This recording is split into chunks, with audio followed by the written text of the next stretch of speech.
Hello everyone, good morning to all. Welcome back to Parcham. आज हम discuss करने वाले हैं 17 सितंबर के करंट अफेयर्स। तो आज हम state news, national news and defence की न्यूज़ को यहाँ पे कवर करेंगे और केवल एक ही पर्सन है जिनके बारे में आज हमें डिस्कशन करना है और वो बहुत ही इंपॉर्टेंट पर्सनालिटी है जिनके ऊपर आज हम डिस्कशन करेंगे। वीडियो को एंड तक देखेंगे। एंड में एक क्वेश्चन है, क्वेश्चन ऑफ द डे, उसका आंसर आप हमें कमेंट सेक्शन में दे सकते हैं। अब 17 सितंबर के करंट अफेयर्स की PDF कहाँ से मिलेगी? तो उसके लिए आपको परचम का टेलीग्राम ज्वाइन करना होगा और परचम के टेलीग्राम से आप करंट अफेयर्स की PDF को फ्री ऑफ कॉस्ट डाउनलोड कर सकते हैं। अगर यहाँ से डाउनलोड करने में कोई भी दिक्कत है तो परचम के एप्लीकेशन को डाउनलोड कर लो। ये आपको मिलेगा हमारे प्ले स्टोर पे, राइट? वहाँ से आप इसे डाउनलोड करके PDF को डाउनलोड कर सकते हैं। इसके अलावा एक छोटी सी जानकारी और, बहुत से स्टूडेंट के डाउट्स आ रहे हैं कि गवर्नमेंट एग्ज़ाम कौन से हैं अभी लाइनअप और जिनके फॉर्म फिल करने हैं। तो मैं आपको 3 एग्ज़ाम्स के बारे में बता रही हूँ, 3 एग्ज़ाम जो कि अभी लाइनअप है। आप इनके एग्ज़ाम फॉर्म फिल कर सकते हैं अगर आप एलिजिबल हैं।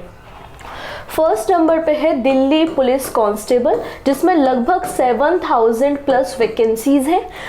तो आप एक बार इस फॉर्म को ओपन कर लीजिएगा। 30 सितंबर आई थिंक लास्ट डेट है एंड 14 नवंबर से पेपर शुरू होने हैं। तो दिल्ली पुलिस कांस्टेबल देख लीजिएगा। इसके अलावा इंडियन कोस्टल गार्ड, इनकी भी वैकेंसी है अराउंड 450 के आसपास, जितनी भी वैकेंसी है 300 प्लस है आई थिंक। तो इनके भी फॉर्म फिल किए जा रहे हैं 22 सितंबर तक। एंड RBI असिस्टेंट, ये भी फॉर्म अभी मार्केट में है, आप इसे भी देख सकते हैं। और ये तीनों वैकेंसी अभी हैं, इन तीनों के फॉर्म फिल किए जा रहे हैं। आप देख लीजिए, एलिजिबल है तो आप फॉर्म भर सकते हैं। ओके, सो स्टार्ट कर लेते हैं आज का वीडियो। लेकिन सबसे पहले बात करेंगे कुछ इंपॉर्टेंट डेज के बारे में जो न्यूज़ में है।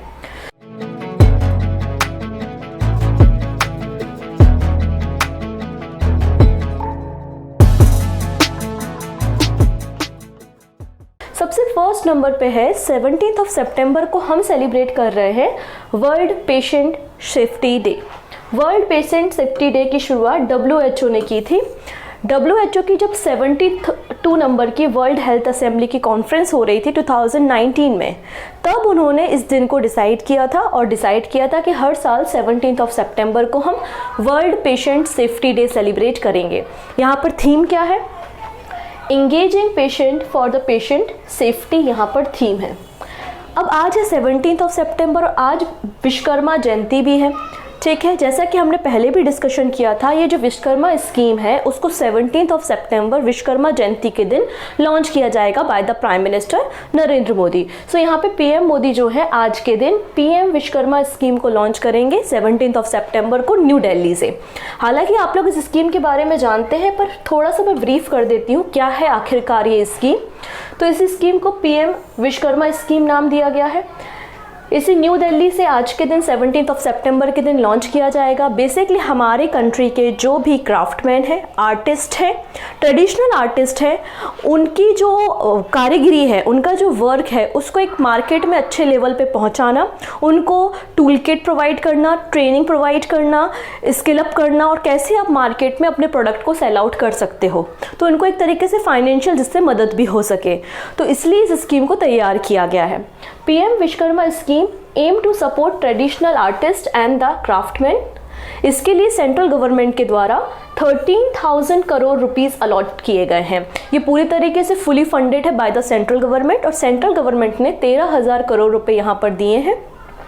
यहाँ पर जो आर्टिस्ट है, आर्टिस्ट को ही यहाँ पे विश्वकर्मा कहा है। तो यहाँ पर वो फ्री ऑफ कॉस्ट अपना रजिस्ट्रेशन करा सकते हैं। उनको एक ID कार्ड भी जनरेट होगा। इसके अलावा उन्हें सर्टिफिकेट भी दिया जाएगा। इनकी जो स्किल है उसको अपग्रेड करने के लिए ट्रेनिंग भी दी जाएंगी और टूल किट जो आपका इंसेंटिव है 15,000 रुपीज़, वो भी यहाँ पर प्रोवाइड किया जाएगा। क्लियर है इतनी चीज़ें? इसमें 18 टाइप्स के 18 प्रकार के जो आर्टिस्ट हैं और उनका वर्क यहाँ पर इंक्लूड किया गया है। विश्वकर्मा जयंती के बारे में हम बात करते हैं तो भारत के अलावा नेपाल में भी विश्वकर्मा जयंती सेलिब्रेट की जाती है, ठीक है। 17 सितंबर को हम इस दिन को सेलिब्रेट कर रहे हैं। इसको हम कन्या संक्रांति के नाम से भी जानते हैं। विश्वकर्मा जी की पूजा की जाती है। इसके अलावा जो भी मशीनरीज हैं, इक्विपमेंट्स हैं, उनकी भी यहाँ पर आज के दिन पूजा की जाती है, ठीक है ना। तो सबसे पहले हम बात करते हैं एकमात्र पर्सन जो आज न्यूज़ में है, उनका नाम क्या है, रजनीश कुमार है, जो कि फॉर्मर एसबीआई के चीफ भी रह चुके हैं। और कुछ समय पहले इनकी बुक भी आई थी, काफ़ी फेमस हुई थी, एग्जाम में भी इस बुक को पूछा गया था। हम बात कर रहे हैं the custodian of trust a bankers memory. इस बुक के राइटर कौन थे, रजनीश कुमार थे, जो कि फॉर्मर एसबीआई के चीफ हैं। इन्होंने 3 इयर्स तक मतलब जो है एसबीआई के चीफ की तरह काम किया है और अक्टूबर 2020 में इनका टेन्योर कंप्लीट हुआ था। So former SBI chief Rajnish Kumar appointed chairman of Mastercard India. Mastercard India के नए चेयरमैन अपॉइंट किए गए हैं कौन, रजनीश कुमार। रजनीश कुमार जी को अगर हम मास्टर कार्ड के बारे में बात करेंगे तो क्रेडिट कार्ड जाइंट है मास्टर कार्ड। मास्टर कार्ड का जो हेड ऑफिस है वो आपको यूएसए में देखने को मिलेगा। 1966 में इस कंपनी का फॉर्मेशन किया जाता है एंड माइकल माइबर्च यहाँ पर प्रेसिडेंट है मास्टर कार्ड के। क्लियर। अब अगली जो कहानी है, जो हम अपनी स्टेट और नेशनल न्यूज़ को कवर करने वाले हैं, तो उसके लिए आपको ये पिक्चर थोड़ी सी समझनी पड़ेगी। जो नेचुरल गैस होती है, तो नेचुरल गैस में आपको इथेन, मीथेन, प्रोपेन, ब्यूटेन, ये हमारी सारी क्या होती हैं, हाइड्रोकार्बन्स है, ये हमारी सारी नेचुरल गैसेस है। उस नेचुरल गैस में से आप इथेन को, यहाँ पर देखो इथेन है हमारे पास, इथेन में से हमने हाइड्रोजन को रिमूव कर दिया और बना लिया क्या, एथिलीन। और ये एथिलीन जो है, इस एथिलीन का यूज़ हम प्लास्टिक इंडस्ट्री में बेसिकली करते हैं और इससे तैयार किया जाता है पॉलीएथिलीन। ठीक है, तो आप देख सकते हैं एक तरीके का प्लांट है जिसमें रॉ नेचुरल गैसेस थी, हमने इनको गैस ट्रीटमेंट प्लांट में इंट्रोड्यूस किया और गैस की प्रोसेसिंग की। उसके बाद जो नेचुरल गैसेस थी, हमने प्रोपेन, ब्यूटेन, गैसोलीन को सेपरेट किया और इथेन को अलग किया।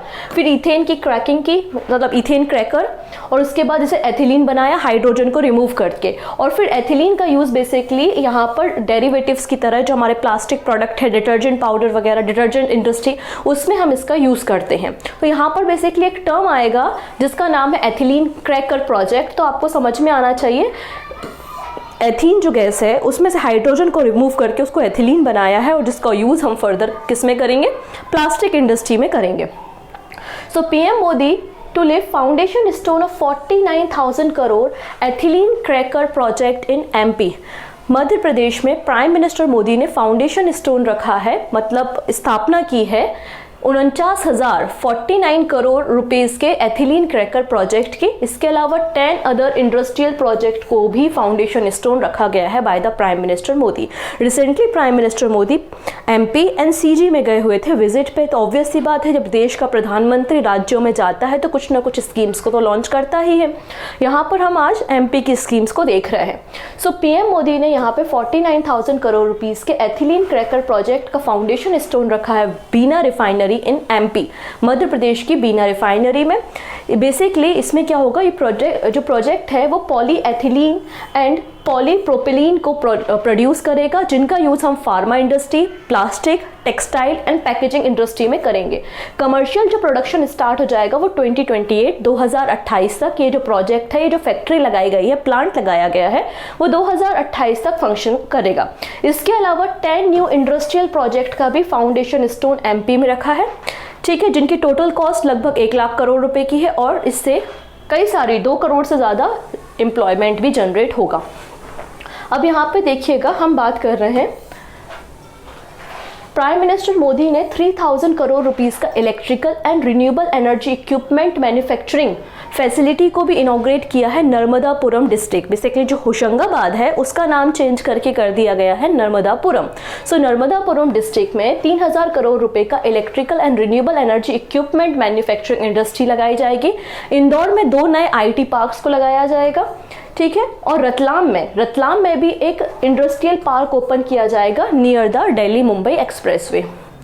ये जो पूरा इवेंट था, इस पूरे इवेंट में union petrol and natural gas minister Hardeep Puri और एमपी के जो चीफ मिनिस्टर है शिवराज सिंह चौहान, दोनों यहाँ पर प्रेजेंट थे। यहाँ पर इथेन क्रैकर क्या होता है वो लिखा है कि इथेन क्रैकर एक प्लांट है और पहली स्टेप ये होती है कि जो इथेन नेचुरल गैस है उससे हमें हाइड्रोजन को रिमूव करते हुए यहाँ पर प्लास्टिक प्रोडक्ट में इनका यूज़ करना है, ठीक है। नेक्स्ट बात करते हैं, ये जो स्टैच्यू आप देख रहे हैं ये 108 फीट की स्टैच्यू है, जिसको कल मतलब 18 सितंबर को इनॉग्रेट किया जाना है एमपी में। और ये जो स्टैच्यू है ये आदि शंकराचार्य जी की प्रतिमा है 108 फीट की। ठीक है, कहाँ पर लॉन्च किया जाना है इसको? एमपी में। एमपी में कहाँ पर? ओमकारेश्वर में। हम लोग सभी जानते हैं हमारी कंट्री में 12 ज्योतिर्लिंग हैं जो कि भगवान शंकर को, लॉर्ड शिव को डेडिकेटेड है। उन्हीं 12 ज्योतिर्लिंग में से एक है ओमकारेश्वर, जो कि नर्मदा रिवर के किनारे सिचुएटेड है। और वहीं पर ये 108 फीट की स्टैच्यू इनॉग्रेट की जाएगी कल के दिन by the chief minister of MP, मतलब शिवराज सिंह चौहान। क्या है ये पूरी कहानी? तो Shivraj Singh Chouhan to inaugurate 108 feet tall statue of Adi Shankaracharya इन ओमकारेश्वर। तो ओमकारेश्वर में इस स्टैच्यू को अनवील किया जाएगा कल के दिन। ठीक है, ये जो स्टैच्यू है इसका नाम है statue of oneness. Statue of oneness, या इसको हम बोल सकते हैं एकात्मता की प्रतिमा। ठीक है, इसका इनॉग्रेशन कल के दिन किया जाएगा। अब ओमकारेश्वर के लिए काफ़ी बजट यहाँ पर भी दिया गया है। ये स्टैच्यू ऑफ वननेस प्रोजेक्ट के लिए आप देखेंगे 2141 करोड़ रुपीस अलॉट किया गया था बाय द कैबिनेट। और इस पूरे एरिया में, मतलब ओमकारेश्वर का जो पूरा एरिया है वहाँ पर भी पूरा होलिस्टिक डेवलपमेंट किया जाएगा। और इस पूरे एरिया को बोला जाएगा क्या? अद्वैत लोक। बेसिकली शंकराचार्य जी की जो फिलॉसफी थी, उनका जो सिद्धांत था वो अद्वैतवाद वेदांत फिलॉसफी पे काम करते थे, तो इसलिए इसको अद्वैत लोक के नाम से जाना जाएगा। ठीक है, नेक्स्ट बात करते हैं उड़ीसा से। तो उड़ीसा के चीफ मिनिस्टर हैं नवीन पटनायक जी, और उन्होंने भी एक स्कीम लॉन्च की है जिसका नाम है मुख्यमंत्री संपूर्ण पुष्टि योजना। तो क्वेश्चन ऐसा बनेगा कि मुख्यमंत्री संपूर्ण पुष्टि योजना किस स्टेट गवर्नमेंट की स्कीम है? तो आपको पता होना चाहिए उड़ीसा गवर्नमेंट की ये स्कीम है। नाम से समझ में आ रहा है क्या करेगी ये मुख्यमंत्री संपूर्ण पुष्टि योजना? बेसिकली न्यूट्रिशन को प्रमोट करेगी। जो उड़ीसा राज्य में 15 से लेकर 19 ईयर्स तक की गर्ल्स हैं उनको प्रॉपर न्यूट्रिशन प्रोवाइड करना, जो प्रेग्नेंट वीमेन हैं उनको प्रॉपरली न्यूट्रिशन प्रोवाइड करना, ड्राई फ्रूट्स देना। और जो भी बच्चे हैं कुपोषण के शिकार हैं उड़ीसा में, मतलब ऐसे बच्चे जो माल न्यूट्रिशन के शिकार हैं, उनको भी यहाँ पर एग और डिफरेंट मील फैसिलिटी प्रोवाइड करना इस पूरे योजना का मकसद है। मतलब ये जो प्राइमरी ऑब्जेक्टिव है इस पूरी स्कीम का, तो न्यूट्रिशनल नीड फुलफिल करना है किस किस की? गर्ल्स की, चिल्ड्रंस की एंड प्रेग्नेंट वीमेंस की या मदर्स की। ओके, नेक्स्ट बात करते हैं इसी के अंदर एक और चर्चा हो रही है, वो है पाद पुष्टि योजना। तो चीफ मिनिस्टर के द्वारा संपूर्ण पुष्टि योजना के अंतर्गत एक और स्कीम लॉन्च की गई है विच इज द पाद पुष्टि योजना। अभी पाद पुष्टि योजना बेसिकली टारगेट करती है केवल बच्चों को, और वो एक ऐसे बच्चों को जो रिमोट एरियाज में रहते हैं और जो उड़ीसा की ट्राइबल्स के बच्चे हैं, उड़ीसा के जो आदिवासी लोग हैं उनके जो बच्चे बेसिकली उनको ये टारगेट करते हैं। क्या मकसद है इसका? Provide high quality cooked food to the children specially those living in the remote area and the tribal area of Odisha. Clear है इतनी चीजें? अब उड़ीसा के कैपिटल क्या है? भुवनेश्वर है, और गणेशी लाल यहाँ पे गवर्नर के रूप में काम कर रहे हैं। नेक्स्ट बात करेंगे MRF। ये कोई टायर के ब्रांड के बारे में चर्चा नहीं हो रही है, हम बात कर रहे हैं मटेरियल रिकवरी फैसिलिटी, जिसको लॉन्च किया गया है पटना में, इसलिए इसका शॉर्ट फॉर्म है MRF पटना, मतलब मटेरियल रिकवरी फैसिलिटी। अब इसमें करना कुछ नहीं है, आप अपने घर के कचड़े से भी पैसा कमा सकते हो।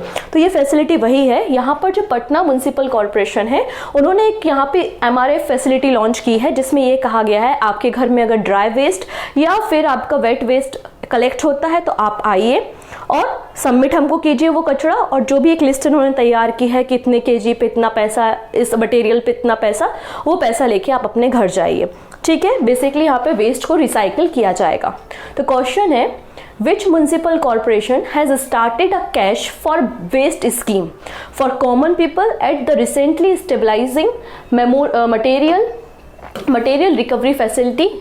तो किस नगर निगम ने हाल ही में स्थापित मटेरियल रिकवरी फैसिलिटी में आम लोगों के लिए कैश फॉर वेस्ट योजना शुरू की है? आंसर हो जाएगा पटना नगर निगम, मतलब पटना म्युनिसिपल कॉर्पोरेशन। इन्होंने मटेरियल रिकवरी फैसिलिटी की शुरुआत की है। ठीक है, यहाँ पे कोई भी व्यक्ति ड्राई वेस्ट लेकर आता है और प्रिस्क्राइब यहाँ पे प्राइस लिस्ट है हर एक आइटम की, उनको उतना पैसा दिया जाएगा। ये जो पूरी कैपेसिटी है इसमें 2 ton of dry garbage, 2 ton dry कचड़े का प्रोसेसिंग किया जा सकता है पर डे, वहीं 1.5 टन वेट वेस्ट का यहाँ पर प्रोसेसिंग किया जा सकता है हर एक दिन में।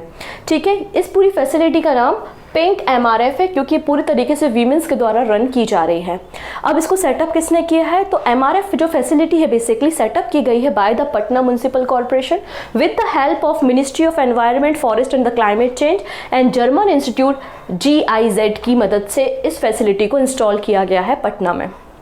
नेक्स्ट है world trade expo 2023।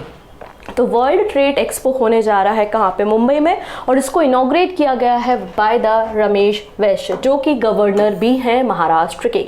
So Maharashtra governor inaugurated the 4th edition of world trade expo. ये पूरे वर्ल्ड का बिगेस्ट इस तरीके का ट्रेड एक्सपो होता है जिसमें अलग अलग जो इंडस्ट्रियलिस्ट होते हैं वो आते हैं और अलग अलग जो MSME होते हैं वो सभी लोग यहाँ पर आते हैं। तो MSME लोग जो होते हैं वो नए नए उद्योगपतियों से मिलते हैं, फिर अपनी टेक्नोलॉजी को और वास्ट करने के लिए उनको अच्छी सलाह मिलती है, इन्वेस्टमेंट किया जाता है और एक अच्छा वो MSME या अच्छा स्टार्टअप बन सकते हैं। तो इस तरीके से यहाँ पे 25 कंट्रीज़ के जो MSMEs हैं, डेलीगेट्स हैं, इंडस्ट्रियलिस्ट हैं, वो सभी यहाँ पे पार्टिसिपेट करने वाले हैं। ओके, सो रमेश वैस के द्वारा इनॉग्रेट किया गया है 4th edition of the world trade expo which is the India's biggest business platform.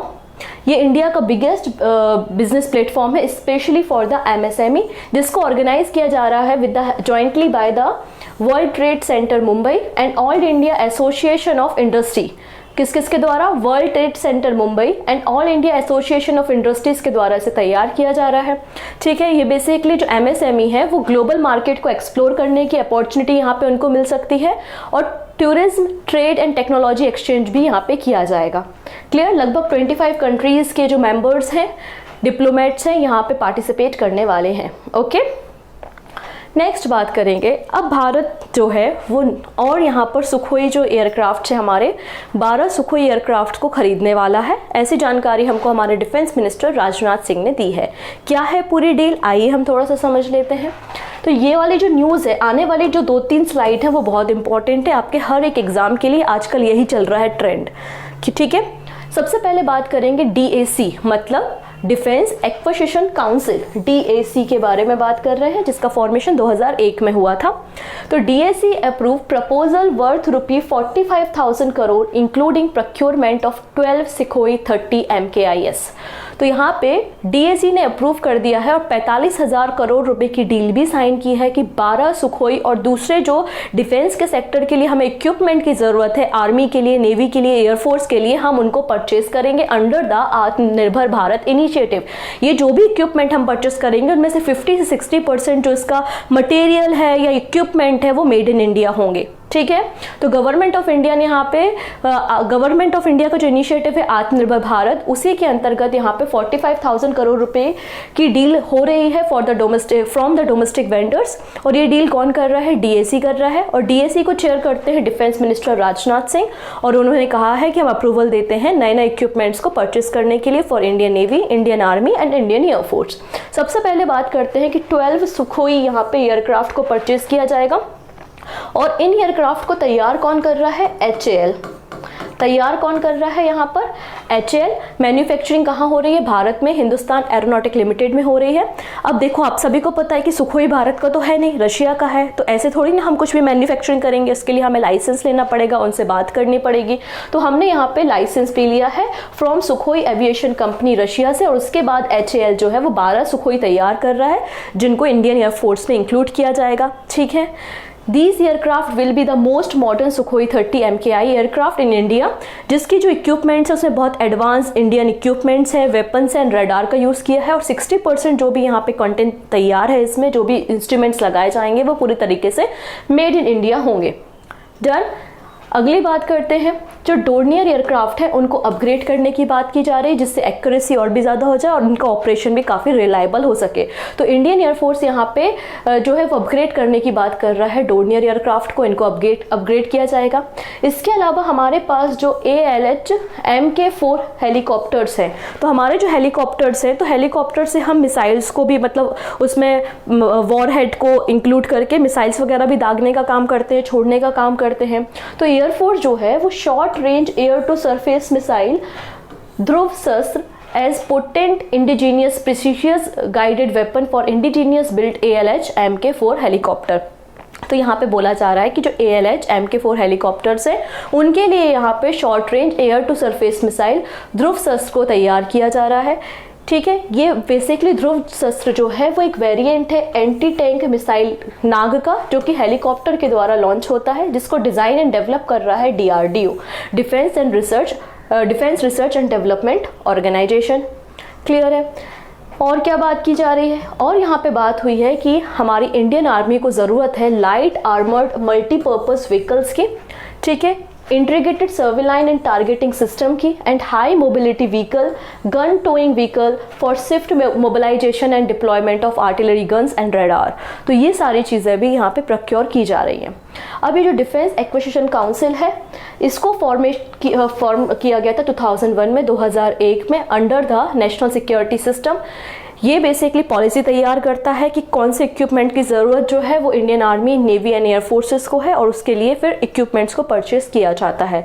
इसके जो चेयरमैन होते हैं वो डिफेंस मिनिस्टर ही होते हैं। डन है। अंत में बात कर लेते हैं कुछ शॉर्ट न्यूज़ के बारे में।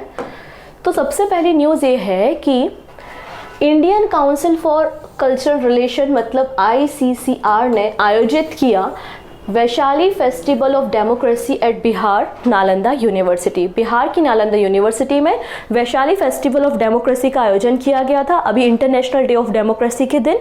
ठीक है, so Indian council for cultural relation के द्वारा इसका आयोजन किया गया।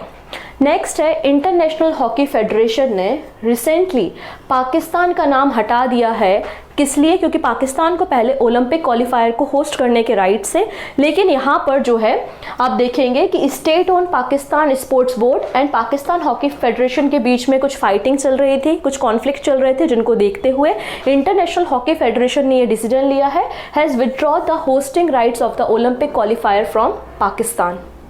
ठीक है, आइए कुछ क्वेश्चंस देखते हैं। पहली बात यह है कि इंडियन नेवी ने किसके साथ यहाँ पे जो इंडियन नेवी के पर्सनल हैं, ऑफिसर हैं, फैमिली मेंबर हैं, उनके ट्रांसपोर्टेशन के लिए किसके साथ यहाँ पे MOU साइन किया है या फिर पार्टनरशिप की है? सो आंसर हो जाएगा ऊबर।